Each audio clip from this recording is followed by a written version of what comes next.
Hello, thank you for joining me today again on the Church History Trail, and we're continuing here in Downpatrick, and we're at the parish church. And what we're going to do now is actually to visit the grave of St Patrick, and because Patrick, it is believed, is buried here. And this says, it's a wee plaque here, it says St Patrick's grave. It says a large memorial stone of Mourne granite was placed here in 1900 to mark the traditional burial place of St Patrick.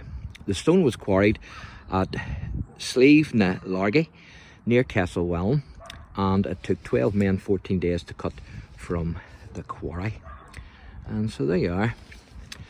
And of course, when Patrick was 15 years of age, he was snatched from his homeland by pirates, and he was taken to Ireland and he was sold into slavery. And you can see the church there, quite amazing.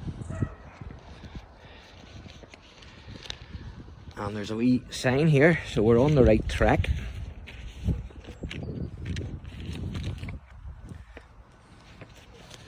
As you can see, St Patrick's grave, it says.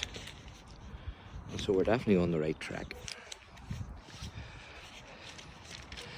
And you get a good wee view from up here too, so you do.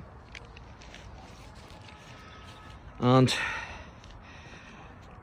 at the highest part here of the cathedral hill lies this grave then of St Patrick, who was the apostle of Ireland. And by the early medieval period, a small monastery had actually grown around here. So it had actually grown up around Patrick's grave. And tradition says that this grave also contains the remains of Bridget and Columcille, or Columba as he was also known. And this grave actually then gave rise to the well-known couplet, "And down three saints one grave do fill, Patrick, Bridget and Columcille." And this is the grave here. Of course, a massive granite stone marker was placed on the grave in the early 1900s to protect the grave, because so many visitors who were coming, some of them were actually scooping up some of the earth, and they were actually taking it away from the grave, and they took it abroad with them whenever they emigrated, strangely enough. But this is said to be the grave of St Patrick.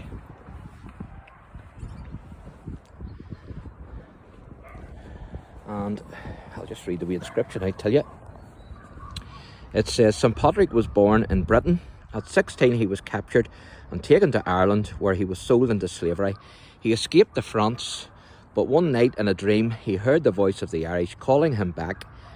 How Patrick answered that call and brought Christianity to Ireland is one of the most splendid chapters in our history.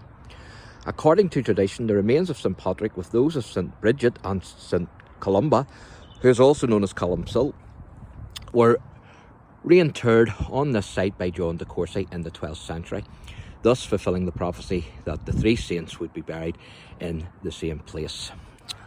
And so there you are. So that's the grave of, supposedly anyway, of St Patrick, Columba and also Bridget.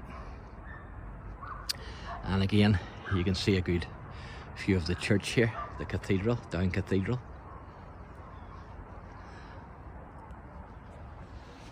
And there's another church there.